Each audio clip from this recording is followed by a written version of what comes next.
रहमतुल्लाहि व बरकातुहू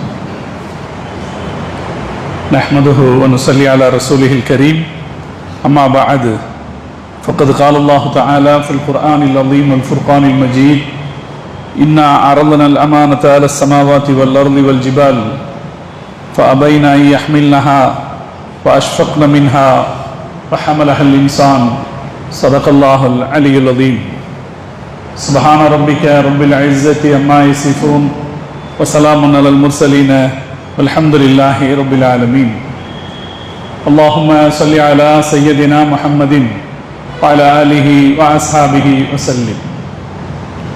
கண்ணியத்திற்கும் மரியாதைக்கும் உரிய அல்லாஹுவின் நல்லடியார்களே, பெரியோர்களே, அருமை சகோதரர்களே, புனிதம் நிறைந்த இந்த வெள்ளிக்கிழமையின் ஜும்மா தொழுகையை நிறைவேற்றுவதற்காக இங்கே ஒன்று கூடியிருக்கிற நம் அனைவரின் மீதும் அல்லாஹு ஜல்ல ஜலாலுஹுவின் பேரருள் என்றென்றும் நிறைவாக பொழியட்டுமாக.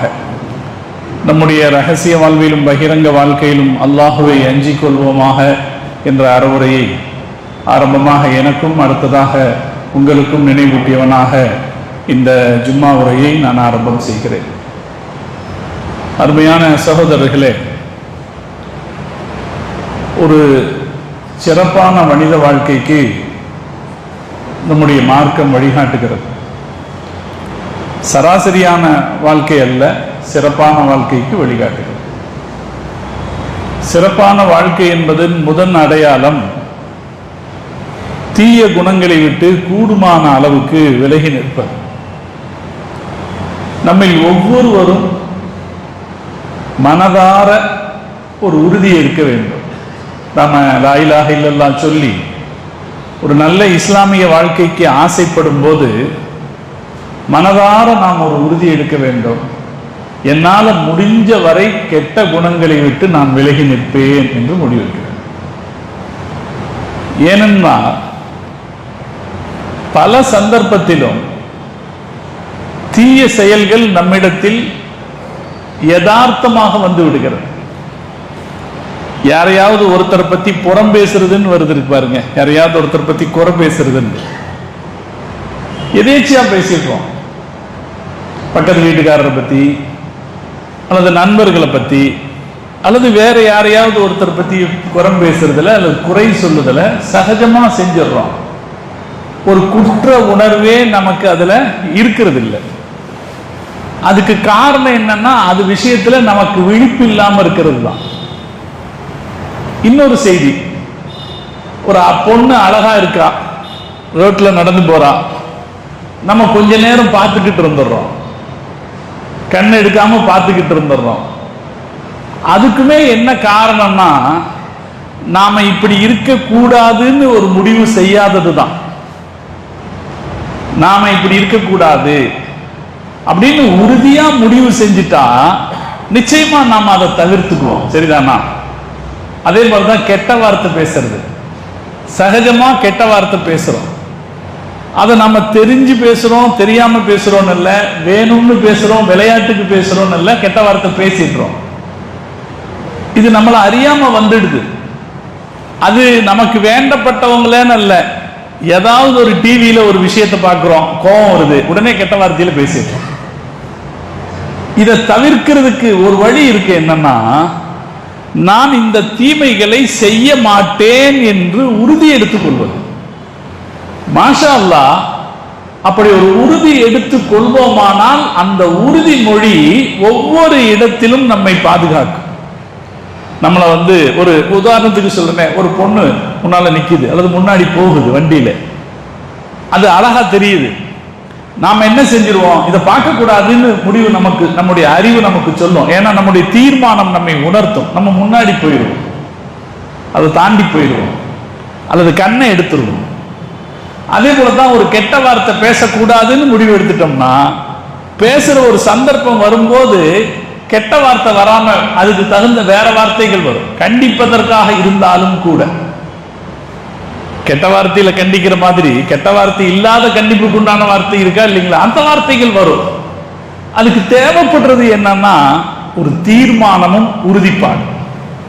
அல்லாஹ் தௌஃபீக் செய்வானாக. நாம ஒரு தீர்மானம் எடுப்போம், கெட்ட குணங்களை விட்டு என்னால் முடிந்த வரை நான் விலகி நிற்பேன். நம்ம மார்க்கம் சொல்லி கொடுத்திருக்கிற துஆக்கள்ல ஒண்ணு, ஹஜ்ஜுக்கு போற ஹாஜிகள் தவாஃப் செய்யும் போது கேட்கிற துஆக்கள்ல ஒண்ணு, யா அல்லாஹ் கெட்ட குணங்களை விட்டு எங்களை பாதுகாப்பாயாக, இன்னா நஊது பிக மின் சூஇல் அக்லாக், கெட்ட குணங்களை விட்டு யா அல்லாஹ் உன்னிடத்தில் நாங்கள் பாதுகாப்பு கேட்கிறோம் என்று தவாஃப் செய்துக்கிட்டே துஆ கேட்போம். அந்த அளவு அது முக்கியமான ஒரு விஷயம்தான். அதனாலே அல்லாஹ் தௌஃபீக் செய்வானாக. நாம ஒரு முடிவு எடுத்துக்குவோம், இன்ஷா அல்லாஹ் கெட்ட குணங்களை முடிஞ்ச வரைக்கும் நாம தவிர்த்துக்குவோம். கெட்ட குணங்கள்ல மிக கெட்ட குணத்தில் 2 கெட்ட குணத்தை முகமது நபி ஸல்லல்லாஹு அலைஹி வஸல்லம் அவர்கள் சொல்லுகிறார்கள். இது ரொம்ப கெட்டது, இது இருக்கவே கூடாது. ஒன்னு நயவஞ்சகம், ஒன்னு மோசடி, நம்பகத்துக்கு மோசடி செய்கிற கியானத் என்பது, இன்னொன்னு பொய் பேசுது. இந்த 2 இயல்பையும் மிக கெட்ட குணம் என்று, ஒரு மூமினானவன் வாழ்க்கையில் இருக்கவே கூடாத கெட்ட குணம் என்று முகமது நபி ஸல்லல்லாஹு அலைஹி வஸல்லம் அவர்கள் சொல்லுகிறார்கள். ஒரு ஹதீஸ் இருக்கிறது, அபு உமாமா ரலியல்லாஹு தஆலா அன்ஹு அவர்கள் அறிவிக்கிற ஹதீஸ். நபி ஸல்லல்லாஹு அலைஹி வஸல்லம் அவர்கள் சொல்லுகிறார்கள், யுத்பஉல் முஃமினு அலல் ஹிலாலி குல்லிஹா, ஒரு மூமினிடத்தில் இந்த குணங்கள் எது வேண்டுமானாலும் வரலாம், இல்லல் ஹியானத வல் கிذب, நம்பிக்கை மோசடியையும் பொய்யையும் தவிர. நம்பிக்கை மோசடிங்கிற குணம் நம்மகிட்ட வந்துடவே கூடாது, பொய்யும் இருக்கவே கூடாது. அல்லாஹ் தௌஃபீக் செய்வானா. நான் இப்படி சொல்லுகிற போது சொல்லுகிற நானும் சரி நீங்களும் சரி அல்லாஹ் தௌஃபீக் செய்யணும்னு நியத் வச்சுப்போம், அல்லாஹ் நமக்கு தௌஃபீக் செஞ்சிருவான். பொய் இல்லாம வாழ்ந்தோம்னா அது ஒரு மரியாதையான வாழ்க்கை தானே. பொய் பேசாம வியாபாரம் செய்ய முடிஞ்சதுன்னா, பொய் பேசாம நம்ம குடும்பத்துல நடக்க முடிஞ்சதுன்னா, பொய் பேசாம நம்மளோட நண்பர்களோட நம்ம பரிமாற முடிஞ்சதுன்னா அது ஒரு மரியாதையான வாழ்க்கை தானே. நம்மளை பத்தி யாராவது ஒருத்தர் பேசும்போது இவர் பொய் பேச மாட்டாருங்க அப்படின்னு சொல்றதை விட பெரிய நற்சான்றிதழ் வேற என்ன இருக்கு? நம்ம ரசூலுல்லாவுக்கு அரபு நாட்டு மக்கள் கொடுத்த நற்சான்றிதழ் என்ன? சஃபா மலை மீது ஏறி அவர்கள் இஸ்லாத்தின் பிரச்சாரத்தை தொடங்கிய போது முதலில் மக்களை பார்த்தவர்கள் கேட்டது, இதோ இந்த மலைக்கு பின்னால் ஒரு குதிரை கூட்டம் நம்மை தாக்க காத்திருக்கிறது என்று நான் சொன்னால் நீங்கள் என்ன சொல்வீர்கள் என்று கேட்டபோது அந்த மக்கள் சொன்னது என்ன? நீங்க பொய் சொல்ல மாட்டீங்கிற அனுபவம் எங்களுக்கு இருக்கிறதுன்னு சொன்னாங்க. உலகத்துல இத மாதிரியான நற்சான்றிதழ் யாருக்கு வேணும்? இன்னைக்கு அரசியல்வாதிகள் ஆயிரக்கணக்கில் லட்சக்கணக்கில் கூடி இருக்கிற மக்களுக்கு முன்னால் நின்று அப்பட்டமாக பொய் பேசுகிறார்கள். பார்க்கிறோம், அரசியல்வாதிகள் மற்ற அமைப்புகளை இயக்கங்களை சார்ந்தவர்கள் அப்பட்டமா பொய் பேசுறானே. அந்த பொய்யை தவிர்த்துக்கிறது ரொம்ப கஷ்டமான விஷயம் தான். ஆனா தவிர்த்து கொண்டால் அதை விட ஜென்டில் வாழ்க்கை வேறு ஒன்றும் இல்லை.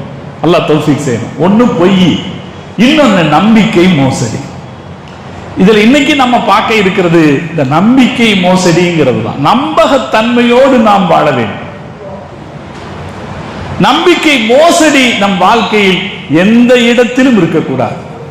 நம்பிக்கை மோசடி எவ்வளவு பெரிய ஆபத்து என்றால், ஒரு முஸ்லிமிடத்திலே மற்ற எந்த கெட்ட குணமும் இருக்கலாம், இது இருக்கக்கூடாதுன்னு சொன்ன ரசூலுல்லாஹ் இன்னொரு செய்தி சொன்னாங்க, லா ஈமான லிமன் லா அமானத்தலஹு, யாரிடத்தில் நம்பகத்தன்மை இல்லையோ அவனுக்கு ஈமானே இல்லை என்று சொன்னார். இது ரசூல் ஸல்லல்லாஹு அலைஹி வஸல்லம் ஹதீஸ்கள்ல மிக அதிகமாக பேசப்படக்கூடிய ஹதீஸ். யாரிடத்தில் நம்பகத்தன்மை இல்லையோ அவனிடத்தில் ஈமானே இல்லை. இந்த ஹதீஸை அறிவிக்கிற அனஸ் ரலியல்லாஹு தஆலா அன்ஹு சொல்றாங்க, மா ஹதபனா ரசூலுல்லாஹி ஸல்லல்லாஹு அலைஹி வஸல்லம் இல்லா கால லா ஈமான லிமன் லா அமானத்தலஹு. ரசூல் ஸல்லல்லாஹு அலைஹி வஸல்லம் அவர்கள் எப்ப பயான் செய்தாலும் அந்த பயான்ல இந்த வார்த்தையை சொல்லாம இருக்க மாட்டாங்க, இந்த அறிவுரையை சொல்லாம இருக்க மாட்டாங்க. யாரிடத்தில் நம்பகத்தன்மை இல்லையோ அவருக்கு ஈமான் இல்லை என்ற செய்தியை பெருமானார் ஸல்லல்லாஹு அலைஹி வஸல்லம் அவர்கள் சொல்லாமல் இருக்க மாட்டார்கள். அதனாலதான் சகோதரர்களே, உலகத்துல முஸ்லிம்களுக்கு நம்பிக்கைக்குரியவர்கள் என்கிற பெயர் இருந்தது. வெகு சமீப காலத்து வரைக்கும் உலகத்துல முஸ்லிம்களுக்கு நம்ம தலைமுறைக்கு முந்தின தலைமுறை வரைக்கும் ஒரு ஊர்ல ஒரு முஸ்லிம் இருந்தாருன்னா அவர் நம்பிக்கைக்குரியவர்னு அந்த ஊர்ல இருக்கிற எல்லாரும் நினைச்சாங்க. ஒரு கடை தெருவில் ஒரு முஸ்லிம் கடை வைத்திருந்தார் என்றால் அந்த கடை நம்பிக்கைக்குரிய கடையாக இருக்கும் என்று எல்லோரும் நினைத்தார். நினைச்சாங்களா இல்லையா? நமக்கே அது தெரியுமா? அந்த அனுபவம் இருந்ததா இல்லையா? அது முஹம்மது ரசூலுல்லாஹி ஸல்லல்லாஹு அலைஹி வஸல்லம் அவர்கள் இந்த உம்மத்தை பழக்கப்படுத்திய விதம். இந்த உம்மத்தில் ஆக பிரதான செய்தி நம்பகத்தன்மையை காப்பாற்றிக் கொள்வது என்று. நபி ஸல்லல்லாஹு அலைஹி வஸல்லம் அவர்கள் அல்லாஹ் குர்ஆன்ல சொல்றான், இந்த நம்பகத்தன்மை என்பது மனிதர்களிடத்தில் ஒப்படைக்கப்பட்ட மிகப்பெரிய பொறுப்பு. அல்லாஹ் சொல்றான். இந்த பொறுப்பு எப்படிப்பட்டது தெரியுமா? இந்த பொறுப்பை வாங்கிக்கிறதுக்கு வானம் மறுத்துருச்சு, பூமி மறுத்துருச்சு, மலைகள் மறுத்துவிட்டன. அப்பாவி மனுஷன் இந்த பொறுப்பை ஏற்றுக்கொண்டான் என்று குர்ஆனில் அல்லாஹ் சொல்கிறான். இன்னா அரதனல் அமானத அல ஸமாவாத்தி, இந்த நம்பகத்தன்மை என்கிற பொறுப்பை வானத்திற்கு நாம் கொடுத்தோம், வல் அர்து பூமிக்கு கொடுத்தோம், வல் ஜிபால் மலைகளிடத்தில் எடுத்து காட்டினோம். இந்த பொறுப்பை வைத்துக் கொள்கிறீர்களா என்று காட்டினோம். ஃபஅபைன அவைகளெல்லாம் மறுத்துவிட்டன. ஃபஹமலஹல் இன்சான் மனுஷன் நான் அந்த பொறுப்பை எடுத்துக்கிறேன்னு சொன்னான். மனுஷன் சொன்னான், மலைகள் வானம் பூமி மறுத்துவிட்ட அந்த பொறுப்பை, கனமான பொறுப்பை மனிதன் ஏற்றுக்கொண்டான். அப்படி ஏற்றுக்கொண்டது ரொம்ப சகஜமா தெரியும். பாருங்க, ஒரு உதாரணத்துக்கு, ஒரு சிங்கம் ஒரு ஆட்டை வேட்டையாடிட்டு பக்கத்தில் நிற்கிற ஒரு சிங்கத்துக்கிட்ட இதை கொஞ்ச நேரம் நீ பார்த்துக்க, நான் போய் கை கழுகிட்டு வர்றேன்னு சொல்லிச்சுன்னு வைங்களேன். திரும்பி வர்ற வரைக்கும் அந்த ஆடு இருக்குமா? அந்த ஆடு இருக்குமா? ஆடு இருக்காது. ஆடும் இருக்காது, சிங்கமும் இருக்காது, இல்லையா? இதுதானே அர்த்தம். இந்த நம் பாதுகாத்துக் கொள்கிற நம்பகத்தன்மை யார்கிட்ட கிடையாது? விலங்குகள்கிட்ட கிடையாது. நம்ம ரயில்ல போறோம், பக்கத்தில் ஒருத்தர் இருக்காங்க, நம்ம அவங்க கிட்ட நம்ம பெட்டியை கொடுத்து கொஞ்சம் பார்த்துக்குங்க, நாம் போயிட்டு வர்றோம்னு சொல்ல முடியுதா இல்லையா? மனிதர்களிடத்தில் நாம் என்ன செய்ய முடிகிறது? நம்பிக்கை வைக்க முடிகிறது. மிருகங்களிடத்தில் என்ன பார்க்க முடியாது? நம்பகத்தன்மை பார்க்க முடியாது. இது ஒரு யதார்த்தமான அடிப்படையாக அல்லாஹ் நமக்கு கொடுத்திருக்கிற உணர்வு. மனுஷங்கள்கிட்ட என்ன இருக்கணும்? நம்பகத்தன்மை இருக்கணும். இது அல்லாஹ் வச்சது. இது ஒரு பெரிய பொறுப்பு. இது நம்ம சாதாரணமா அனுபவிக்கிற விஷயம், ஆனா ஒரு பெரிய பொறுப்பு. அந்த பொறுப்பை நம்பிக்கைக்குரிய மனிதர்கள் எந்த நிலையிலும் விட்டுவிட மாட்டார்கள், இல்லையா? உறுதியான மனுஷன்னா யாரு? அவன் மேல வச்சிருக்கிற நம்பகத்தன்மையை எந்த கஷ்டம் வந்தாலும் எந்த நஷ்டம் வந்தாலும் அவன் மேல வச்சிருக்கிற நம்பிக்கையை அவன் விடவே மாட்டான். ஒருவேளை அவர் நம்பிக்கையை விட்டு கொடுத்தாருன்னு வைங்களேன், அவரை ரொம்ப கேவலமா மனுஷனாக உலகம் பார்க்கும். அப்படித்தானே? ஒரு ராணுவ வீரர், அவனிடத்தில் நாட்டை பாதுகாக்கிற பொறுப்பு ஒப்படைக்கப்பட்டிருக்கிறது. ராணுவ வீரர்கள் எப்படி இருப்பாங்க? எவ்வளவு துன்பப்படுத்தப்பட்டாலும் துயரத்திற்கு உள்ளானாலும் அவங்களிடத்தில் இருக்கிற ரகசியத்தையும் அவர்களுக்கு சொல்லப்பட்டிருக்கிற பணியையும் பாதுகாப்பார். நான் நேற்றுக்கு ஒரு பழைய மிலிட்ரி மேன் ஒருத்தரை பார்த்தேன். ரொம்ப காலம் ஆச்சு, ரிட்டையர்ட் ஆகி. ஆனா அவர் சொல்றாரு, இப்பவும் என் வயிற்றுக்குள்ள ஒரு வலி இருக்கு, நான் படுத்தா 10 நிமிஷத்துல அந்த வலி வந்துடும், என்னன்னே தெரியாது, எல்லா செக்கிங்கும் பண்ணி பார்த்துட்டேன், எந்த குறையும் இல்லைங்கிறாங்க, ஆனா அந்த வலி வந்துடும். வந்துட்டா எந்திரிச்சு நான் உட்கார்ந்து கொஞ்ச நேரம் ஆசுவாசமாகி திருப்பி படுக்கணும், கொஞ்ச நேரம் வராது, திருப்பி வந்துடும். இந்த வலிக்கு அவர் காரணம் சொல்லுகிறார், மிக கடுமையான குளிர்காலத்தில் நாங்கள் பாதுகாப்பு பணியிலே ஈடுபட்டிருந்த சூழ்நிலையில் எங்கள் உடலில் ஏற்பட்ட பாதிப்பு தான் இது என்று நான் உணர்கிறேன் என்று அவர் சொல்கிறார். இவ்வளவு கடுமையான சிரமங்களை தாங்கிக் கொண்டு நாட்டை பாதுகாக்கிற பொறுப்பில் இருக்கிற இதே ஒரு ராணுவ வீரன் ஏதாவது காசுக்கு ஆசைப்பட்டு நாட்டினுடைய ரகசியத்தை பிற நாட்டுக்கு சொல்லிக் கொடுத்து விட்டாலோ அல்லது அவரிடத்தில் ஒப்படைக்கப்பட்ட காவல் பணியை அவர் சரியாக செய்யாவிட்டாலோ அவர் எப்படி பார்ப்போம்? ரொம்ப கீழ்த்தரமான மனுஷரா பார்ப்போமா இல்லைங்களா? அப்ப நம்பிக்கை இல்லாமல் இருப்பது, நம்பகத்தன்மைக்கு மாற்றமாக நடந்து கொள்வோமானால் மனிதர்கள் மிக மோசமான ஆட்களாக பார்க்கப்படுவார்கள். ஒரு கட்டத்தில் மிருகத்தையும் விட கேவலமானவர்களாக அவர்கள் பார்க்கப்படுவார்கள். நபி ஸல்லல்லாஹு அலைஹி வஸல்லம் இப்பதான் நமக்கு புரியும். லா ஈமான லிமன் லா அமானத்து, யாரிடத்தில் நம்பகத்தன்மை இல்லையோ அவர்கிட்ட ஈமானே இருக்காதுன்னு ரசூலுல்லாஹ் சொன்னாங்க இல்லையா? அதை இந்த சந்தர்ப்பத்தில் நாம புரிந்து கொள்ள முடியும். நம்பகத்தன்மை இல்லாமல் யார் நடந்து கொள்கிறாரோ அவர் எவ்வளவு பெரிய குற்றவாளி என்பதை நபி ஸல்லல்லாஹு அலைஹி வஸல்லம் அவர்களுடைய தோழர் நபி ஸல்லல்லாஹு அலைஹி வஸல்லம் அவர்களுடைய தோழர் அப்துல்லாஹ் இப்னு மஸ்ஊத் ரலியல்லாஹு தஆலா அன்ஹு அவர்கள் சொல்றாங்க, இது எவ்வளவு பெரிய குற்றம் அப்படின்னா, நம்பகத்தன்மை இல்லாம நடக்கிறது. ஒரு ஷஹீது, அல்லாஹ்வுடைய பாதையில ஷஹீதானவருக்கு எல்லா பாவங்களும் மன்னிக்கப்படும், கேள்வி கணக்கு இல்லாமல் அவர் சொர்க்கத்துக்கு போயிடுவார். இதுதானே அல்லாஹ்வுடைய ஷஹீதுக்கான அர்த்தம். ஆனா இந்த நம்பிக்கை மோசடி மட்டும் மன்னிக்கப்படாது. அல்லாஹ்வுடைய பாதையில் ஷஹீதானவருடைய எல்லா பாவங்களும் மன்னிக்கப்படும், ஆனால் நம்பிக்கை மோசடி மட்டும் மன்னிக்கப்படாது என்று அப்துல்லாஹ் இப்னு மஸ்ஊத் ரலியல்லாஹு தஆலா அன்ஹு என்கிற நபி தோழர் சொன்னார். அல் கத்லு ஃபீ சபீலில்லாஹி யக்ஃபுரு ذுனூப குல்லஹா, அல்லாஹ்வுடைய பாதையில் ஷஹீதாவது எல்லா பாவங்களையும் மன்னித்து விடும், இல்லல் அமானத, இந்த நம்பிக்கை மோசடியை தவிர என்று அவர் சொன்னார். அதுக்கு அப்புறம் அவர் தொடர்ந்து சொல்றாரு, அதுதான் இன்னும் அதிகமா கவனிக்க வேண்டும். அதுக்கு அடுத்து அவர் சொல்றாரு, நாளை மறுமையில யார் நம்பிக்கை மோசடி செய்துட்டு ஷஹீதானாரோ அவர் அல்லாஹ்வுடைய முன்னிலையில் நிறுத்தப்படுவார். அல்லாஹ்வுடைய முன்னிலையில் நிறுத்தப்படுவார். அவரிடத்திலே அல்லாஹ் சொல்லுவான், நீங்க இப்படி நம்பிக்கை மோசடி செஞ்சிட்டீங்க, உங்க மேல இப்படி நம்பிக்கை வச்சிருந்தாங்க, அந்த நம்பிக்கைக்கு நீங்க மோசடி செஞ்சிட்டீங்க, அதுக்கு உரியதை நீங்கள் நிறைவேற்றி விட்டு வாருங்கள் என்று அல்லாஹ் அத்தி அமானத்தக், உங்கள் மீது வைக்கப்பட்ட நம்பகத்தை நீங்கள் நிறைவேற்றி விட்டு வாருங்கள் அல்லாஹ் சொல்லுவாங்க. அப்ப அவர் கேட்பாரு, அல்லாஹ் இது என்ன உலகமா நான் இருக்கிறத கொடுத்து நிறைவேற்றிட்டு வர்றதுக்கு? இங்க என்னால அப்படி எதுவும் செய்ய முடியாது. கைஃப ரஹபத்தின் துன்யா, உலகமெல்லாம் முடிஞ்சு போய் நான் வறுமைக்குள்ள வந்திருக்கேன், நான் எப்படி நிறைவேற்ற முடியும்னு கேட்பார். அல்லாஹ் அப்ப சொல்லுவான், இவரை நரகத்துக்கு கூட்டிட்டு போங்க. ஹாவியா என்கிற நரகத்திற்கு இவரை கூட்டிட்டு போங்க, அங்கே அவர் செய்த நம்பிக்கை மோசடியை பார்க்கட்டும் என்று அல்லாஹ் சொல்லுவார். ஹாவியா என்கிற நரகத்திற்கு அவர் அழைத்து செல்லப்படுவார். யார்? அல்லாஹ்வுடைய பாதையில ஷஹீதானவர். எங்க அழைச்சிட்டு போகப்படுறாரு? நரகத்திற்கு அழைச்சிட்டு போகப்படுறார். நரகத்தில் அவர் செய்த நம்பிக்கை மோசடியை பார்ப்பார். அல்லாஹ் தஆலா நாளை மஹ்ஷரிலே நாம் செய்த ஒவ்வொரு பாவத்துக்கும் ஒரு உருவம் கொடுத்திருப்பாங்க. இப்ப நமக்கு நாம செஞ்ச பாவங்களுக்கு என்ன இல்லை? உருவம் இல்லை. நம்ம போய் பேசி இருந்தா, ஏமாத்தி இருந்தா அதுக்கு ஒரு உருவம் இல்லை. ஆனா இதுக்கு எல்லாம் நாளைக்கு அல்லாஹ் ஒரு உருவம் கொடுப்பான். அப்படி அவர் செய்த நம்பிக்கை மோசடிக்கு ஒரு உருவம் கொடுக்கப்பட்டிருக்கும். அதை அவர் பார்ப்பார். அவர் செஞ்ச நம்பிக்கை மோசடி அவர் பார்ப்பார். பார்த்துட்டு அவர் என்ன செய்வாரு? அவர் தோல்ல போய் எடுத்து இதை கொண்டு போய் வெளியே போடலாம்னு நினைப்பார். அதை எடுத்துட்டு வந்துடலாம்னு நினைப்பார். அவருடைய தோளில் அவர் சுமப்பார். அப்போது அது மலைகளை விட கனமானதாக இருக்கும்.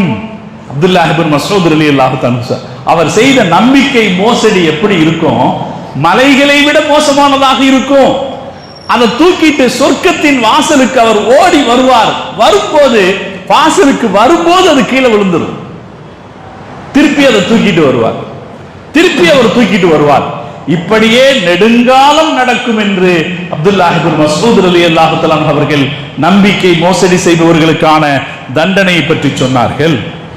யோசிச்சு பார்க்கவே மனசு நடுங்கும். சிந்திச்சாலேயே நம்ம பதற வைக்கும். ஓ, நம்பிக்கை மோசடிங்கிறது ஷஹீதாக இருந்தால் கூட நமக்கு இவ்வளவு மன்னிக்கப்படாத தண்டனைக்குரிய குற்றமா என்று நம்ம யோசிக்க வைக்கும். சகோதரர்களே, அதனால தான் நம்முடைய முன்னோர்கள் அவங்க வாழ்க்கையில எந்த இடத்துலையும் நம்பிக்கைக்கு மாத்தமா நடந்துடக்கூடாதுன்னு பயந்தாங்க. நாம நம்முடைய பெரியவங்களை பார்த்திருக்கோம். நமக்கு முன்னாடி இருந்த பெரியவங்க, நம்ம பாட்டன் முப்பாட்டன், அவங்கள நம்ம இதை பார்த்திருக்கோம். நம்பிக்கை மோசடிங்கிறது அவ்வளவு தூரம் அவர்கள் தவிர்த்துக் கொள்வார்கள். ஹஸ்ரத் உமர் ரலியல்லாஹு தஆலா, யார் உமர் ரலியல்லாஹு தஆலா? எனக்கு பின்னால் ஒரு நபி இருப்பாரானால் அது உமராக இருப்பார் என்று முஹம்மது ரசூலுல்லாஹி ஸல்லல்லாஹு அலைஹி வஸல்லம் அவர்கள் சொன்னார்கள். லவ் கான பஅதி நபிய்யுன் லகான உமர் என்று ஸல்லல்லாஹு அலைஹி வஸல்லம் அவர்கள் சொன்னார்கள். அப்படி பெருமானார் ஸல்லல்லாஹு அலைஹி வஸல்லம் அவர்களால் நபித்துவ உயரத்திற்கு கொண்டு செல்லப்பட்ட ஹஜ்ரத் உமர் ரலியல்லாஹு தஆலா அன்ஹு அவர்கள் எப்படி நடந்தாங்க அப்படிங்கிறதுக்கு ஒரு உதாரணம் இருக்கு. ஒரு உண்மையான தலைவர் எப்படி நடந்துக்கணும் அப்படிங்கிறதுக்கான உதாரணம். உமர் ரலியல்லாஹு தஆலா அன்ஹு வாழ்க்கையில ஒரு தடவை தான் வெளிநாட்டுக்கு போனாங்க. இன்னைக்கு எல்லாம் ஆட்சிக்கு வந்த உடனே வெளிநாடே கதின்னு பல பேர் கிடக்குறாங்க. உமர் ரலியல்லாஹு தஆலா அன்ஹு 22.5 லட்சம் கிலோமீட்டர்களை ஆட்சி செய்தவர். நான் சொல்லும் போதெல்லாம் சந்தோஷப்படுவேன். ஏன்னா வெறும் சராசரி ஒரு ஒட்டகை ஓட்டியாக இருந்த உமர் ரலியல்லாஹு தஆலா அன்ஹு லா இலாஹ இல்லல்லாஹுவை சொன்னதற்கு பிறகு அதில் காட்டி அவர்களுடைய உறுதிப்பாட்டின் காரணத்தினாலே உலகத்தில் எந்த உயரத்திற்கு சென்றார்கள் என்றால் 22.5 லட்சம் கிலோமீட்டர்களை தனி ஒரு சாட்டையை வைத்துக் கொண்டு ஆட்சி செய்பவராக உயர்ந்தார்கள். அவரை எதிர்த்தல்ல, எதிர்த்து பேசுவதற்கல்ல, மூச்சு விடுவதற்கு கூட யாரும் பயந்தார். 1000 மைல்களுக்கு அப்பால் இருக்கிற எதிரிகள் உமர் என்கிற சொல்லை கேட்டால் கையில் வைத்திருக்கிற வாளை கீழே போட்டு விடுவார்கள் என்று வரலாறு சொல்கிறது. அவ்வளவு அதிகாரம் படைத்த வீரம் மிக்க ஹஜ்ரத் உமர் ரலியல்லாஹு தஆலா அன்ஹு அவங்க வாழ்க்கையில எத்தனையோ பிரதேசங்களை ஜெயிச்சாங்க. அந்த ஜெயிச்ச பகுதிகளுக்கெல்லாம் போய் பார்த்துட்டு வர்றதுக்கு அவங்களுக்கு நேரம் இருக்கல. ஆனா எல்லா பிரதேசங்களையும் பற்றி விவரங்களை தன் கையில் வைத்திருந்தார்கள். அதை பற்றிய சிந்தனையை மனசுல வச்சிருந்தாங்க. அவங்ககிட்ட அந்த நினைப்பு இருந்துகிட்டே இருக்கும். அவங்க சொல்லுவாங்க, ஈராக்கினுடைய டைகிரிஸ் நதிக்கரையில் ஒரு நாய் தாகத்தால் இறந்து போய் விடுமானால் இந்த உமருக்கு அதில் பொறுப்பு இருக்கிறது என்று சொல்வார். ஈராக் எங்க இருக்கு, மதீனா எங்க இருக்கு? அவர் சொல்லுவார், ஈராக்கில் இருக்கிற டைகிரிஸ் நதிக்கரையின் ஓரத்தில் ஒரு நாய் இறந்து போய் விடுவானால் இந்த உமர் அதற்கு பொறுப்பு சொல்ல வேண்டியது வரும் என்று சொல்லுவார். அவர் ஒரு தடவை தான் பைத்துல் முகத்தஸுக்காக ஜெருசலத்துக்கு வந்தார். அவருடைய ஆட்சி காலம் 10 வருஷம் ஆட்சி காலத்துல ஒரு தடவை தான் ஜெருசலத்துக்கு வந்தார். வந்து திரும்புறார். இதுக்கு சில 2 மாச காலம் பிடிக்கும். வந்துட்டு திரும்புறதுக்கு 2 மாசம் பிடிக்கும். ஊருக்கு மதீனாவுக்கு திரும்பிய பிறகு இப்போ 1 மாசம் இடைவெளி ஆயிடுச்சு இல்லையா, அந்த ஊர் நிலைமை என்ன அப்படின்னு தெரிஞ்சுக்கணுங்கிறதுக்காக இரவு நேரத்தில் நகர்வலம் போறார். அது எப்போதும் உமர் ரலியல்லாஹு தன்னுடைய பழக்கம். மக்கள் எப்படி இருக்கிறாங்க, என்ன சொல்றாங்க, என்ன தேவை இருக்கு அப்படின்னு தேடிட்டு போறது பழக்கம். ஒரு தடவை அப்படி அவர்கள் தேடி வருகிற போது ஒரு குடிசையின் வாசலில் ஒரு கிழவி மூதாட்டி ஒருவர் உட்கார்ந்து இருக்கிறார். அவரை பார்த்து அவர்கள் பேசுகிறார்கள். நீங்க அஸ்ஸலாமு அலைக்கும் சொல்றாங்க. அந்த அம்மாவும் பதில் சலாம் சொல்றாங்க. சலாம் சொல்லிவிட்டு அந்த அம்மையார் அவரிடத்தில் கேட்கிறார்கள், உமர் உமர் என்னாச்சு அப்படின்னு கேட்கிறாங்க. ஏன்னா உமர் ரலியல்லாஹு தஆலா ஊர்ல இல்லைங்கிறது தெரியும். அந்த அம்மாவுக்கு இவர் தான் உமர்னு தெரியல. அதனால கேட்கிறார், உமர் ரலியல்லாஹு தஆலாவுக்கு என்னாச்சு? அப்ப இவர் பதில் சொல்கிறார், அக்பல மின ஷாமி சாலிமன், அவர் நல்ல முறையில நிம்மதியா திரும்பி வந்துட்டாரு, ஊருக்கு திரும்பி மதீனாவுக்கு திரும்பி வந்துட்டார் அப்படிங்கிறார். அதுக்கப்புறம் உமர் ரலியல்லாஹு தஆலா அந்த அம்மாட்ட கேட்கிறாங்க, மா தகூலுன ஃபீஹி, உமர் விஷயத்தில் நீங்க என்ன நினைக்கிறீங்க என்று கேட்கிறார். அப்போது அந்த பெண்மணி சொல்கிறார், அதிர்ச்சிகரமான ஒரு வார்த்தையை சொல்றார், லா ஹாதா லா ஜஸாஹுல்லாஹு அன்னி கைரா, இவரே என்னிடத்திலிருந்து அவருக்கு அல்லாஹ் எந்த நன்மையும் கொடுக்க மாட்டான் என்கிறார். அந்த வார்த்தையை கேட்டு அதிர்ச்சி அடைஞ்சிடறாங்க உமர் ரலியல்லாஹு தஆலா. ஏன் அப்படி சொல்றீங்க? அவர் சொல்றாங்க, இந்த 2 மாசமா அவர் இல்லையே. அவர் சொல்றான், அந்த அம்மா சொல்றாங்க, அவரு முஸ்லிம்களின் அதிகார பொறுப்புக்கு வந்ததிலிருந்து எனக்கு ஒரு பைசா கூட கிடைக்கல என்று அந்த அம்மையார் சொல்கிறார். உமர் ரலியல்லாஹு தஆலா அவர்கள் திரும்ப கேட்கிறார்கள், உங்களுக்கு இது கிடைக்கலங்கிறது அவருக்கு தெரியுமா? உங்களுடைய சிரமத்தை நீங்க அவருக்கு எடுத்து வச்சிருக்கீங்களா அப்படின்னு கேட்டாங்க. அப்போது அந்த அம்மா ஒரு வார்த்தை சொன்னாங்க, சுப்ஹானல்லாஹ், மா லனன்து அஹதன் யுவல்லி அலன் நாசி வலா யத்ரி மா பைன மஷ்ரிகிஹா வ மக்ரிபிஹா. சுப்ஹானல்லாஹ், அது எப்படி முஸ்லிம்களுக்கு ஆட்சி பொறுப்பேற்றிருக்கிற ஒருவருக்கு அவருடைய கிழக்கிலும் மேற்கிலும் என்ன நடக்கிறது என்பது எப்படி தெரியாமல் போகலாம் என்று கேட்டார். ஒரு கிழவி, வயதான மூதாட்டி கேட்கிறார். அதை கேட்ட உடனே ஹஜ்ரத் உமர் ரலியல்லாஹு தஆலா அவர்கள் சொன்னார்கள், வா உமரா, குல்லுன் நாசி அஃப்கஹு மின், உமரே, மக்கள் எல்லோரும் உன்னை விட புத்திசாலிகளாக இருக்கிறார்கள் என்று கேட்டுவிட்டு உமர் ரலியல்லாஹு தஆலா அவர்கள் அந்த அம்மா இடத்திலே பேசுகிறார்கள். யா அமத்தல்லாஹ், அல்லாஹ்வின் அடிமையே, நீங்க உங்களுக்கு ஒரு அநீதி செய்யப்பட்டிருக்கிறது. அந்த அநீதிக்கு பதிலாக 25 தீனார் நான் உங்களுக்கு தருகிறேன், 25 தங்க காசுகள் நான் உங்களுக்கு தருகிறேன். உங்களுக்கு உங்களுடைய சூழ்நிலை விசாரிக்கப்படவில்லை, உங்களுக்கு தேவையான உதவிகள் உரிய நேரத்தில் வந்து சேரவில்லை என்று நீங்கள் அதிருப்தி தெரிவிக்கிறீர்கள் அல்லவா? இந்த அதிருப்திக்காக உங்களுக்கு 25 தீனார்கள் நான் தருகிறேன், சம்மதமா என்று கேட்டார். அந்த அம்மையார் நான் சம்மதிக்கிறேன் என்று சொன்னார். சொல்லி முடிச்ச உடனே இதை எழுதி எடுக்கிறதுக்காக அங்க ஏதாவது பேப்பர் கிடைக்குதான்னு தேடுனாங்க, ஒன்னும் காணோம். உடனே அவங்க போட்டிருந்த டிரெஸ் ஆடையை கிழித்து அதில் ஒரு துண்டை எடுத்து ஒரு பேனாவில் அதில் எழுதி கொண்டார்கள். இப்படி எழுதி கொண்டார்கள். அதில் அவங்க எழுதி கொண்டாங்க, இது பிஸ்மில்லாஹிர் ரஹ்மானிர் ரஹீம் ஹாதா மஷ்தரா உமர் மின் ஃபுலானத்தின், இந்த பெண்மணியிடமிருந்து உமர் பெற்றுக்கொண்ட ஒரு உடன்படிக்கை, அவருக்கு இழைக்கப்பட்ட அநீதிக்காக முன்பு வல்லல் ஹிலாஃபத் பொறுப்பை ஏற்றதிலிருந்து இந்த பொண்ணுக்கு இதுவரை ஏற்பட்டிருக்கிற அநீதிக்காக 25 தீனார்கள் இந்த பெண்ணுக்கு தரப்படுகிறது, அதை அவர் ஒப்புக்கொண்டார் என்று எழுதிட்டு அவர் எழுதிட்டு இருக்கார். எழுதிட்டு இருக்கும் போது இவரை தேடி வர்றாங்க ஹஸரத் அலி ரலியல்லாஹு தஆலா அன்ஹு அவர்களும் அப்துல்லாஹ் இப்னு மஸ்ஊத் ரலியல்லாஹு தஆலா. இந்த அம்மா கிட்ட அவர் பேசிட்டு இருக்கிறத பார்த்துட்டு அமீருல் முஃமினீன் அப்படின்னு கூப்பிட்டுட்டாங்க, மூமின்களின் தலைவரே அப்படின்னு கூப்பிட்டுட்டாங்க. கூப்பிட்ட உடனே இந்த அம்மா திகைச்சு போறாங்க, நம்மகிட்ட பேசிட்டு இருந்தது உமர் தானா? நான் என்னுடைய ஹலீஃபாவை அவருடைய நேருக்கு நேரே நான் திட்டிவிட்டேனா? ஷதம்துஹு ஃபீ அஹிஹி வஜீஹி, அவருக்கு நேருக்கு நேரே நான் திட்டிவிட்டேனா என்று அவர் திகைச்சு போகிற போது அவங்க சொன்னாங்க, அதெல்லாம் வேணாம், இப்ப நீங்க எழுதி கொடுத்துட்டீங்க அப்படின்னு சொல்லி இந்த 2 பேரையும் சாட்சி கையெழுத்து போட வச்சாங்க. இதை எழுதி இந்த 2 பேரையும் சாட்சி கையெழுத்து போட வச்சு அந்த துணியை சுத்தி அவர்களுடைய மகனிடத்தில் கொடுத்தார்கள். நான் மௌத்தானால் என்னை கஃனிடும் போது அந்த கஃனுக்குள் இந்த துணியையும் சேர்த்து வைத்துக்கொள் என்று சொன்னார் ஹஸரத் உமர் ரலியல்லாஹு தஆலா. ஒரு மனிதருடைய நம்பகத்தன்மையை பேணப்படுவதில் ஹஸரத் உமர் ரலியல்லாஹு தஆலா காட்டிய இந்த வரலாற்றில் நிகர் சொல்ல முடியாத உதாரணம் இருக்குதே, எல்லாரிடத்திலும் இருக்கணும், குறிப்பாக தலைவர்களிடத்தில் இருக்கணும். தலைவர்களிடத்தில் அந்த நம்பகத்தன்மையை பேணுறது இருக்கணும். நம்ம நாட்டுக்கு மருத்துவம் செய்யறேன்னு பாகிஸ்தான்ல இருந்து விசா வாங்கிட்டு வந்தாங்க. மருத்துவத்துக்குன்னு விசா வாங்கிட்டு வர நிறைய பேர் மருத்துவத்துக்கு தான் வர்றாங்க.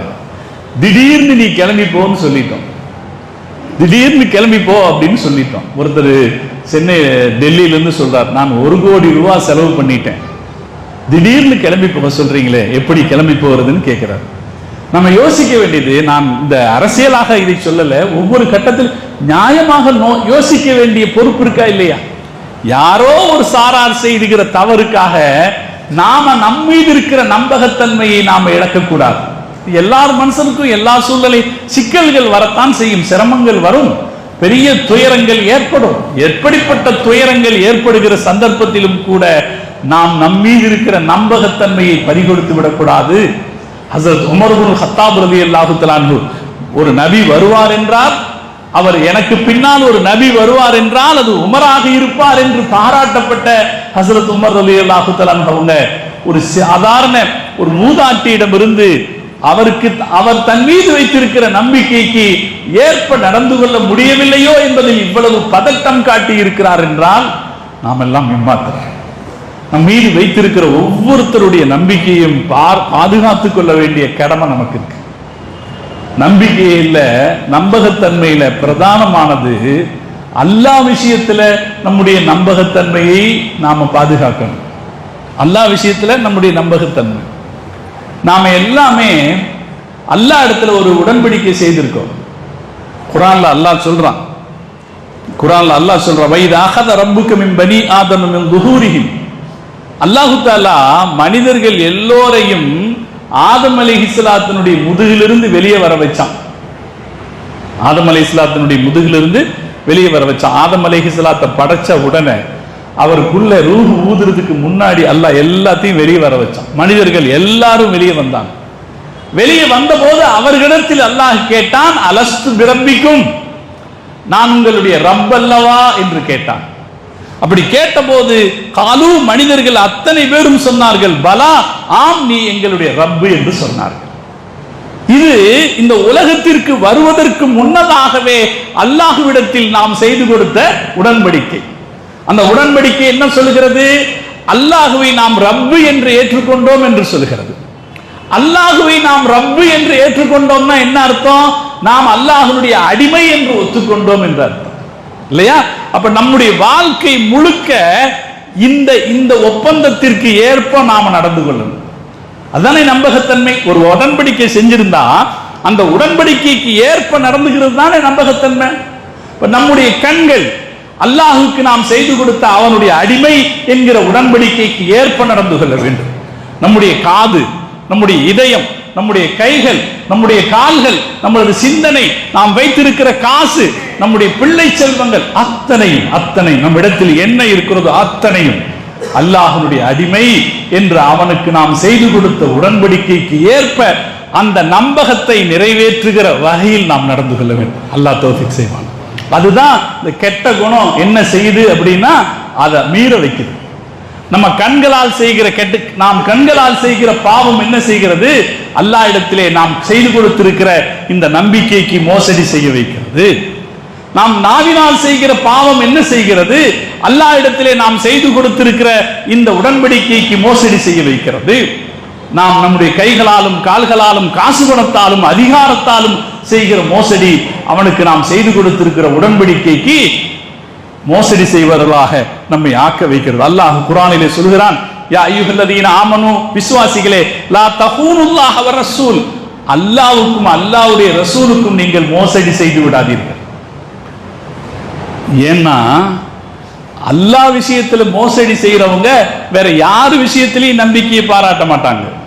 என்ன ஒரு அருமையான தத்துவம், மிக முக்கியமாக கவனிக்க வேண்டிய தத்துவம். நம்ம அறிஞர்கள் சொல்லுவாங்க, தொழுகையில ஒருத்தர் சரியா இல்லைன்னா வேற எதுலையும் சரியா இருக்க மாட்டார். நம்முடைய உலமாக்கள் சொல்லுவாங்க, தொழுகையில ஒருத்தர் சரியா இல்லைன்னா வேற எதுலையும் சரியா இருக்க மாட்டார். ஏன்னா தொழுகை யாருடைய ஹக்கு? அல்லாஹ்வுடைய ஹக்கு. அல்லாஹ்வுடைய ஹக்கிலேயே சரியா இல்லாத ஒரு ஆளு மற்ற அடியார்களுடைய ஹக்கில சரியா இருக்க மாட்டாரு. அவர் வெளியே என்னதான் நாடகம் போட்டாலும் சரி. அல்லாஹ் அதனாலதான் குர்ஆன்ல சூரத்துல் நிசா அத்தியாயத்துல குடும்ப உறவுகளுக்கான மரியாதையை பற்றி பேசுகிறான். சூரத்துல் நிசா அத்தியாயம் இருக்கு, அது நிசானா பெண்கள் அப்படின்ற தலைப்புல ஒரு அத்தியாயம் வருது. அந்த அத்தியாயம் எப்படி தொடங்குதுன்னா, யா அய்யுஹன் நாஸு தகுல்லாஹ், நம்ம ஒவ்வொரு ஜும்மாலையும் அதை ஓதுறோம். யா அய்யுஹன் நாஸு தகுல்லாஹ், மனிதர்களை நீங்கள் அல்லாஹ்வை பயந்து கொள்ளுங்கள், அதுக்கப்புறம் உங்களுக்குள்ளேயே செய்யக்கூடிய நீங்கள் உரிமைகளை பேணுங்கள்னு வருது. அப்ப அந்த இடத்துல கேள்வி ஒன்று வரும், மனிதர்களுடைய உரிமைகளை பற்றி பேசும்போது அல்லாஹ் எதுக்கு இறையச்சத்தை பத்தி சொல்றான்? மனுஷங்களுக்கு இடையில் இருக்கிற உரிமைகளை பத்தி பேசுங்கன்னு சொல்ற இடத்துல அல்லாஹ் ஏன் இறையச்சத்தை பத்தி சொல்றான்னு ஒரு கேள்வி வரும். அந்த கேள்விக்கு திருக்குர்ஆனுடைய விரிவுரையாளர்கள் சொல்லுவாங்க, மிக கவனமாக கவனிக்க வேண்டிய விஷயம், யார் அல்லாஹ்வை ஒழுங்கா பயப்படலையோ அவங்க இந்த உலகத்துல யாருக்கும் வேண்டியதை செய்ய மாட்டார்கள். அல்லாஹ் விஷயத்துல யாரு அவனுக்கு நாம் செய்து கொடுத்திருக்கிற நம்பகத்தன்மையை பேணுகிறோமோ, அப்படி நாம அவன் விஷயத்தில் இருக்கிற நம்பகத்தன்மையை பேணினால்தான் மற்றவர்கள் விஷயத்துல நாம நம்பகத்தன்மையோடு இருப்போம். அல்லாஹ் குர்ஆன்ல சொல்றான், யா அய்யுஹல்லதீன ஆமனு, மூமின்களே, லா தஹூனுல்லாஹ வ ரசூல், அல்லாஹ்வுக்கும் அவனுடைய ரசூலுக்கும் நீங்கள் மோசடி செய்யாதீர்கள். அப்படி செய்தால் வ தஹூனு அமானாத்திக்கும், உங்களுடைய மற்ற நம்பகத்தன்மையில் நீங்கள் மோசடி செய்யத்தான் செய்வீர்கள். அல்லாஹ் விஷயத்துல அப்படி நடந்தா மற்றவங்க விஷயத்துல அப்படித்தான் நடப்பீங்க என்று அல்லாஹ் ரொம்ப கவனமாக நாம கவனிக்க வேண்டிய செய்திகள், கவனிச்சு நம்ம வாழ்க்கையில அடி மனசுல வச்சுக்க வேண்டிய செய்தி. அல்லாஹ் விஷயத்துல நம்ம எதிரையும் மோசடி பண்ணிடக்கூடாது. கூடுமான வரைக்கும், நான் மீண்டும் சொல்றேன், கூடுமான, அப்படி சொல்லும் போது இதெல்லாம் நமக்கு சாத்தியப்படாதுன்னு விட்டுட்டு போக கூடாது. நமக்கு சாத்தியப்பட வைக்கணும்னா கூடுமான வரைக்கும் நான் இதை கடைபிடிப்பேன்னு நினைக்கணும். கூடுமான வரை அல்லாஹ் விஷயத்தில் நான் மோசடி செய்ய மாட்டேன்.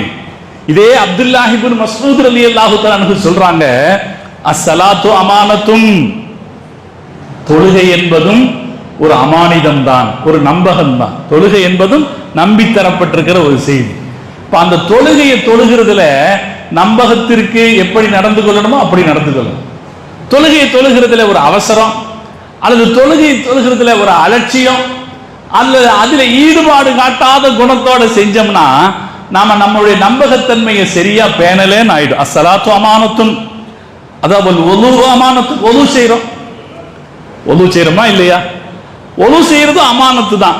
இந்த தொழுகையை நிறைவேற்ற போறதுன்னு அல்லாஹ்வோட செய்து கொடுத்திருக்கிற உடன்படிக்கை. ஒது செய்யறோம், ஒது செய்யறது அமானிதம் தான். அமானிதம்ங்கிற போது எப்படி செய்யணும்? ஒது கரெக்டா இருக்கா? நம்முடைய அவசரத்துக்கு ஒது செய்யறோம்னு வைங்களேன், ஒழுங்கா கை கழுகாம, ஒழுங்கா முகம் கழுகாம, நம்ம அதெல்லாம் படிக்கணும். முகம் கழுகிறதுங்கிறது மற்ற சாதாரண பழக்கத்தில் இருக்கிற மாதிரி தண்ணி எடுத்து மூஞ்சியில் அடிச்சுட்டு வர்றதல்ல. நமக்கு முகம் கழுகிறதுக்கு என்ன சொல்லப்பட்டிருக்கு? இந்த நெத்தி முடி முளைக்கிற இடத்துல இருந்து தாடை வரைக்கும் கழுகணும். இந்த 2 காது சேனைகள் வரைக்கும் எல்லா பகுதியும் ஈரமாகணும். தாடி இருந்தா தாடியை கோதி கழுகணும் அப்படின்னு சொல்லப்பட்டிருக்கு இல்லையா? இதெல்லாம் முகம் கழுகிற ஒரு முறை. இதுக்கு ஒரு நேரமும் இதுக்கு ஒரு முக்கியத்துவமும் கொடுக்கணுமா வேணாமா?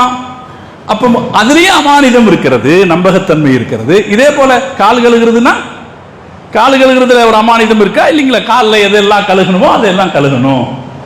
இது மாதிரி மார்க்கத்தில் பேணப்பட வேண்டிய ஒவ்வொரு விஷயங்களிலேயும் அமானிதம் பேணப்பட வேண்டும். ஹஸ்ரத் அப்துல்லாஹ் இப்னு மஸ்ஊத் ரலியல்லாஹு அன்ஹு சொல்றாங்க, வல் வஸ்னு அமானத்துன், உங்கள் கையில் வைத்திருக்கிற தராசு இருக்கிறதே அது ஒரு அமானிதம். அவர் நம்ம மேல நம்பிக்கையில தானே வாங்குறாரு. 1 கிலோன்னு சொல்லி 1 கிலோ நம்ம மேல நம்பிக்கையில வாங்குறாரு. கொஞ்சம் கையை அசைச்சோம்னா அதை 3/4 கிலோ வைக்கிடலாம். கொஞ்சம் ஈரமா வச்சிருந்தோம்னா அது 1.25 கிலோ வைக்கிடலாம் இல்லையா? இப்படி எல்லாம் நாம செய்ய முடியும் தான். ஆனால் அவர் நம் மீது வைத்திருக்கிற நம்பிக்கைக்கு அது மோசமான. அவர் சொல்றார், வல் வஸ்னு அமானத்துன் வல் கைலு அமானத்துன் வாஷியான் அத்ததஹா, நாம் எண்ணி போடுகிற பொருட்கள் அவை அமானத்துகள். வஅஷத்து ذلك الوداع, ஒருவர் நம்மிடத்தில் கொடுத்து வைக்கிற பொருள் அது மிக கடுமையான அமானிதம் என்று ஹஜ்ரத் அப்துல்லாஹ் இப்னு மஸ்ஊத் ரலியல்லாஹு அன்ஹு சொல்வாங்க. இப்ப அல்லாஹ் விஷயத்துல நாம அல்லாஹ் கிட்ட ஒரு உடன்படிக்கை செஞ்சு கொடுத்திருக்கோம். என்ன உடன்படிக்கை? அல்லாஹ் ரப்பு என்றும் நம்மை அப்து என்றும் அங்கீகரித்த ஒரு உடன்படிக்கை செய்து கொடுத்திருக்கிறோமே, அதை நாம நிறைவேற்றணும். சகோதரர்களே, முடிஞ்ச வரைக்கும் நிறைவேற்றுவோம். ஒரு உறுதி எடுக்கலாமா இல்லையா?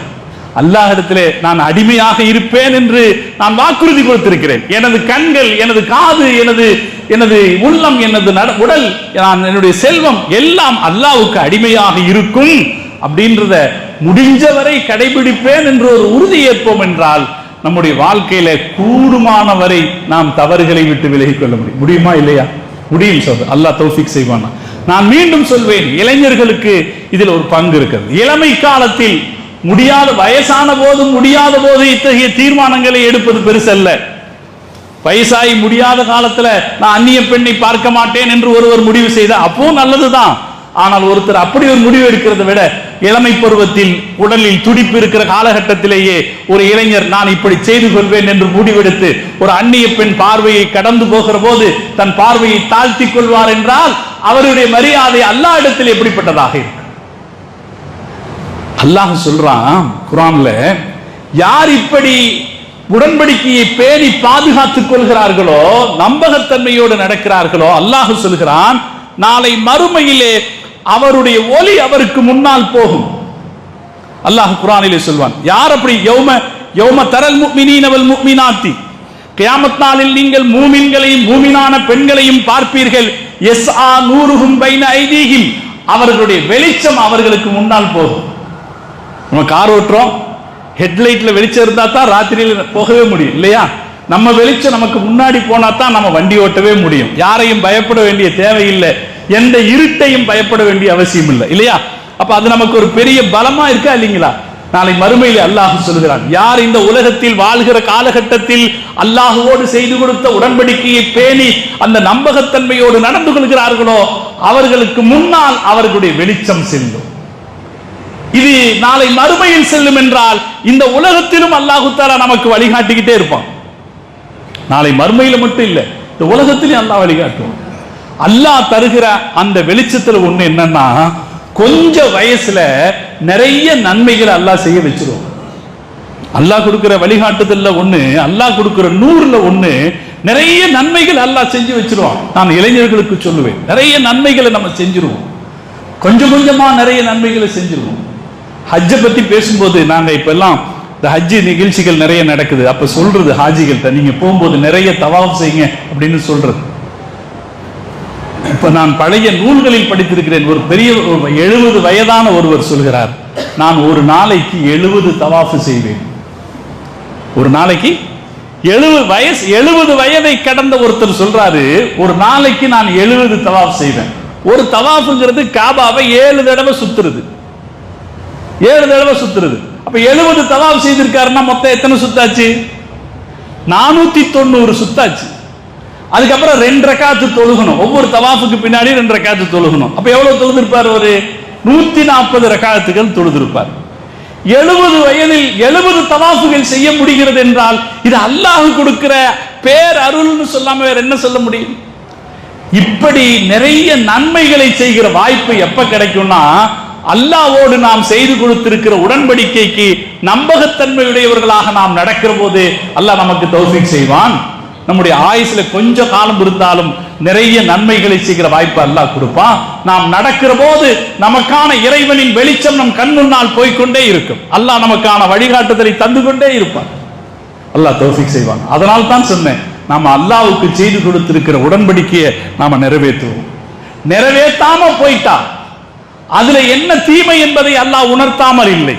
அதையும் அல்லாஹ் சொல்லத்தான் செய்யறான். குர்ஆன் எப்போதுமே வெறும் சுப செய்திகளை மட்டும் சொல்லிக் கொண்டிருப்பதில்லை, தண்டனைகளையும் சொல்லத்தான் செய்யும். குர்ஆன்ல அல்லாஹ் சொல்றான், யார் அல்லாஹ்வுக்கு செய்கிற இந்த உடன்படிக்கையை பேணாமல் இருந்து விடுகிறார்களோ, நம்பகத்தன்மைக்கு ஏற்ப நடக்காமல் இருக்கிறார்களோ, அவர்கள் எப்படி இருப்பார்கள்? சும்முன் புக்முன் உம்யுன், செவிடர்களாக, குருடர்களாக, அவர்கள் பேச முடியாதவர்களாக இருப்பார்கள்.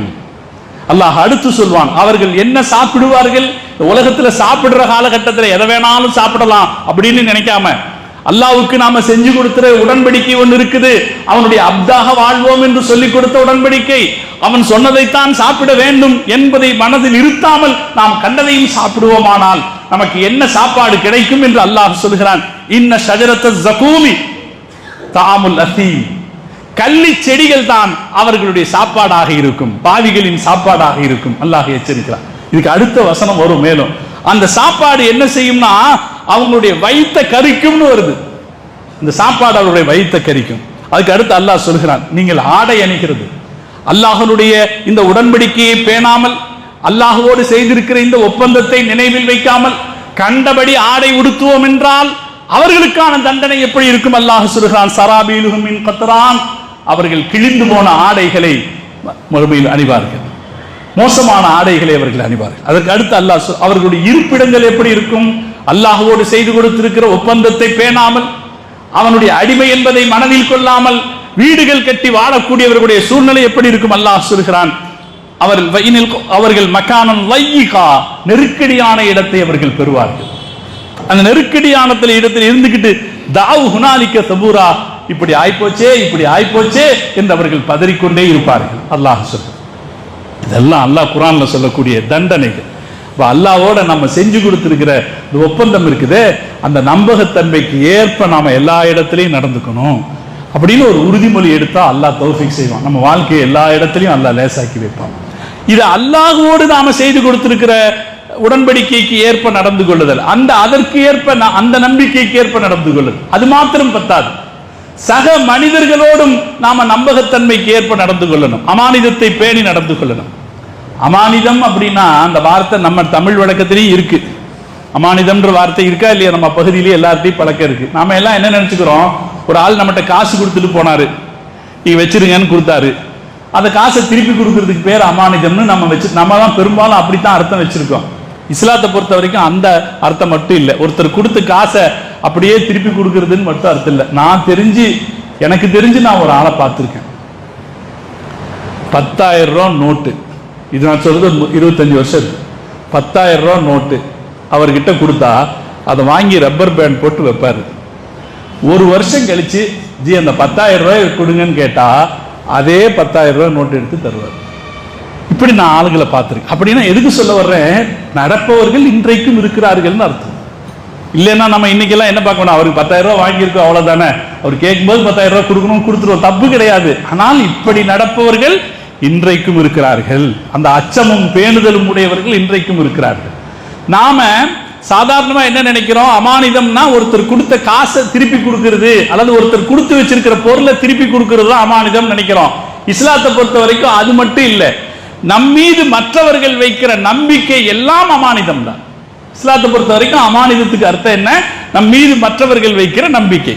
ஒரு ஹஜ்ரத்தாக இங்க நின்று நான் உங்ககிட்ட பயான் சொல்றேன், பயான் சொல்லும் போது நீங்க என் மேல என்ன நம்பிக்கை வைக்கிறீங்க, இவர் உள்ளதை சொல்லுவாருன்னு நம்பிக்கை வைக்கிறீங்க. அப்ப நான் என்ன செய்யணும், நான் உள்ளதை சொல்லணும், இந்த தீனை நான் சொல்லணும், அது நான் செய்கிற நம்பிக்கை. ஒரு டாக்டர்கிட்ட போறோம், எதுக்கு போறோம், அவர் நம்முடைய நோய்க்கு மருந்து கொடுப்பாருன்னு போறோம். அந்த டாக்டர் என்ன செய்யணும், நம்ம நோய்க்கு மருந்து கொடுக்கணும். ஒரு ஆசிரியர்கிட்ட போறோம், ஒரு பள்ளிக்கூடத்தில் கொண்டு போய் பிள்ளைங்களை ஒப்படைக்கிறோம், அந்த ஆசிரியரிடத்தில் பிள்ளைகளுடைய கல்வி அமானிதம். அதே போல ஒரு வியாபாரியிடத்தில் வாடிக்கையாளர்கள் வருகிறார்கள், அவரது வாடிக்கையாளர் என்ன நம்பிக்கை வைக்கிறாரோ அதுதான் அமானிதம். அவர் நல்லதுன்னு வருவார், இவர்கிட்ட தான் ஹை குவாலிட்டி கிடைக்கும்னு வருவார். நாம அவருக்கு எதுவும் தெரியாதுன்னு நினைச்சிட்டு குவாலிட்டி மாத்தி கொடுத்தா நாம அமானிதத்துக்கு மாற்றம் செய்கிறோம்னு அர்த்தம். சகோதரர், அல்லாஹ் நம்மை பாதுகாப்பானா. முஸ்லிம் வியாபாரிகள் தான் சகோதரர்களே உலகத்தில் உன்னதமான நாணயத்திற்கு பெயர் பெற்றவர்கள், உன்னதமான நாணயத்திற்கு பெயர் பெற்றோர். அவர்களால் தான் இஸ்லாம் பல இடங்களில் மிகப்பெரிய அளவில் வளர்ந்திருக்கிறது. நான் உங்களிடத்தில் பலமுறை சொல்லி இருக்கிறேன், இந்தோனேஷியா இன்றைக்கு உலகத்தில் அதிகமான முஸ்லிம்கள் வாழ்கிற நாடு. எந்த முஸ்லிம் மன்னரும் அங்கே போகல, வியாபாரிகள் போனார். வியாபாரிகள் 9 வியாபாரிகள் அங்கு சென்றவர்கள், அவர்களுடைய நாணயத்தால் அந்த ஊர் இன்றைக்கு உலகத்தில் மிக பெரிய அளவிலே மக்கள் வாழ்கிற ஊராக வந்திருக்கு. அதனால வியாபாரிகளிடத்துல இந்த நாணயம் மிகச் சிறப்பான. அந்த நாணயத்தோடு நடப்போமானால் நான் மீண்டும் சொல்கிறேன், அல்லாஹ்வுடைய நூர் நமக்கு முன்னால் வழிகாட்டும், இந்த உலகத்திலும் வழிகாட்டும், நாளை மறுமையிலும் வழிகாட்டும். நம்ம ஞாபகத்தில் வச்சு ஒரு வியாபாரி இடத்தில் அவருக்கு வாடிக்கையாளர் வைக்கிறது. அதே போல ஒரு தொழிலாளி, ஒரு பிளம்பரு, ஒரு பெயிண்டரு, ஒரு மெக்கானிக்கு, அவங்க கிட்ட கொண்டு ஒரு வேலையை ஒப்படைச்சா அவர் அதுக்குரிய சம்பளம் வாங்கத்தானே செய்யறாரு, அதுக்குரிய அளவில் அவர் நடந்துக்கணும். அப்படி நடந்து கொள்கிற போது நிச்சயம் வாழ்க்கையில் உயர்வோம். சில பேர் சொல்லுவாங்க, நாங்க ரொம்ப கஷ்டப்படத்தாங்க செய்யறோம், ஆனா எங்களுக்கு கிடைக்க மாட்டேங்குதுன்னு சொல்லுவாங்க. இதுல ஏதாவது ஒரு இடத்துல நம்ம மோசம் பண்றோம்னு அர்த்தம் இருக்கு, ஏதாவது ஒரு விஷயத்துல நம்ம இதுல மோசம் பண்றோம்னு அர்த்தம். எனவே சகோதரர், ஒரு தொழிலாளியாக நாம நமது நம்பகத்தன்மையை பாதுகாக்க, ஒரு அதிகாரியாக நாம நமது நம்பகத்தன்மையை பாதுகாக்க வேண்டும். நமது யாரெல்லாம் நமது அதிகார வரம்புக்கு உட்பட்டவர்களாக இருக்கிறார்களோ அவர்கள் ஒவ்வொரு விஷயத்திலையும் இந்த நம்பகத்தன்மையை பாதுகாக்க, இதுல எந்த குறை அதே போல மார்க்கம் அதுக்கும் மேல சொல்லுச்சு, அல் முஸ்தஷார் முத்தமனும். ஒரு ஆள் உங்ககிட்ட ஒரு ஆலோசனை செய்யறார், நான் இப்படி ஒரு வியாபாரம் தொடங்கலாமா அப்படின்னு ஆலோசனை செய்யறார். கேட்டா அது ஒரு அமானிதம் தான். அவர் அப்படி நினைக்கிறாருன்னு நம்ம வேற 2 பேர்த்திட்ட சொல்லி கொடுத்துட்டோம்னு வைங்களேன், இந்த அமானிதத்தை மீறுகிறோம்னு அர்த்தம். அப்ப நம் மீது வைக்கப்படுகிற எந்த நம்பிக்கையும் அமானிதமாக பாதுகாக்க வேண்டும், அதில் குறை செய்யக்கூடாது. குறை செய்தால் அல்லாஹ் குர்ஆனில் எச்சரிக்கிறான், வயலுல் முத்தஃபிஃபீன், அளவைகளில் மோசடி செய்யக்கூடியவர்களுக்கு நரகமே என்று அல்லாஹ் சொல்றான். வயலுல் முத்தஃபிஃபீன் நமக்கு எல்லாம் தெரியுமே, குர்ஆன்ல இருக்கிற 30ஆம் ஜுஸ்ல இருக்கிற ஒரு சூரா. வயலுல் முத்தஃபிஃபீன், அளவைகளில் மோசடி செய்யக்கூடியவர்களுக்கு நரகமே. முஹம்மது ரசூலுல்லாஹி ஸல்லல்லாஹு அலைஹி வஸல்லம் அவங்க மதீனாவுக்கு போன பிறகு முதல்ல இறங்கின ஆயத்து இந்த ஆயத்து என்று அறிஞர்கள் சொல்வார். ரசூலுல்லாஹ் மதீனாவுக்கு போன பிறகு முதல்ல இறங்கின ஆயத்து இந்த ஆயத்து. இந்த ஆயத்துல அல்லாஹ் என்ன சொல்றான், அளவைகளில் மோசடி செய்யக்கூடியவர்களுக்கு நரகமே என்கிறார். திருக்குர்ஆனிய அறிஞர்கள் சொல்லுவாங்க, இதை அளந்து போடுறதுல அல்லது எண்ணி கொடுப்பதில் அல்லது நிறுத்தி கொடுப்பதில் மோசடி செய்பவர்களை மட்டுமல்ல, நம்பிக்கைக்கு மோசடி செய்பவர்கள் எல்லோரையும் அது எடுத்துக்கொள்ளும் என்று சொல்கிறார். அல்லாஹ் நம்மை பாதுகாப்பானா. நாம் அப்படி இல்லாம நம்முடைய எல்லா நிலையிலும் நமது நம்பகத்தன்மையை பேணிக் கொள்பவர்களாக இருப்போம். ஈமானுக்கு அடுத்த குணம் அல்லாஹ்மால வச்சிருக்கிற நம்முடைய ஈமான் இருக்கு இல்லைங்களா, அந்த ஈமானுக்கு அடுத்த குணம் நம்முடைய நம்பகத்தன்மையை பாதுகாத்துக் கொள்வது. அல்லாஹ் விஷயத்தில் நம்பகத்தன்மையை பாதுகாத்துக் கொள்வது, மக்கள் விஷயத்திலே நம்முடைய நம்பகத்தன்மையை பாதுகாத்துக் கொள்வது, இது பிரதானமானது என்பதை நினைவில் வச்சுக் கொள்வோம். நான் மீண்டும் உங்களுக்கு ஒரு செய்தி சொல்றேன். இன்றைய காலம் இருக்குதே, நம்பகத்தன்மையை எங்கேயும் எதிர்பார்க்க முடியாத காலம். கடையில போய் தேங்காய் எண்ணெய்னு வாங்கினா அது தேங்காய் எண்ணெயே இல்லைங்கிறான் இல்லையா, தேங்காய் எண்ணெய்னு வச்சிருக்கான், தேங்காய் எண்ணெயே இல்லைங்கிறான். 1 லிட்டர்னு கொடுக்குறான், அது பார்த்தா அது கம்மியா இருக்கும்னு அவனே அதில் எழுதி போடுறான். 1 லிட்டர்னு நீங்க வாங்கலாம், யாரும் கேஸ் போட்டுறக்கூடாதுன்னு. 1 லிட்டர்னு நீங்க வாங்கலாம், ஆனா 1 லிட்டர் தான் இருக்குங்கிறதுக்கு உத்தரவாதம் இல்லைங்கிறான். எந்த இடத்துல எதையும் நம்ப முடியாத ஒரு கால சூழ்நிலை இருக்கிறதா இல்லையா? நாமளே என்ன நிலைமை, என்ன முடிவுக்கு வந்துட்டோம், எதையுமே நம்ப முடியறது இல்லைங்க அப்படின்னு முடிவுக்கு வந்துட்டோமா இல்லையா? இந்த சூழ்நிலையிலே லா இலாஹ இல்லல்லாஹ் சொன்ன நமக்கு ஒரு பொறுப்பு இருக்கிறது. நான் நம்பிக்கைக்குரியவனாக இருப்பேன், நான் என் மீது வைக்கப்படுகிற நம்பகத்தன்மையை பாதுகாப்பேன், அல்லாஹ்வுக்கு கொடுத்திருக்கிற உடன்படிக்கையில் என்னுடைய நம்பகத்தன்மையை பாதுகாப்பேன், சக மக்களோடு வாழ்கிற போது என்னுடைய நம்பகத்தன்மையை பாதுகாப்பேன், முடிந்தவரை பாதுகாப்பேன் என்று நாம முடிவு செய்வோம். அல்லாஹ் அவனுடைய வெளிச்சத்தை நம் வாழ்க்கையிலே முன்னால் போக அல்லாஹ் செய்தல் புரிவானாக என்று துஆ செய்து வார்த்தைகளை நிறைவு செய்கிறேன். வாஹிரு தஅவானா அல்ஹம்துலில்லாஹி ரப்பில் ஆலமீன். அஸ்ஸலாமு அலைக்கும் வரஹ்மத்துல்லாஹி வபரகாத்துஹு.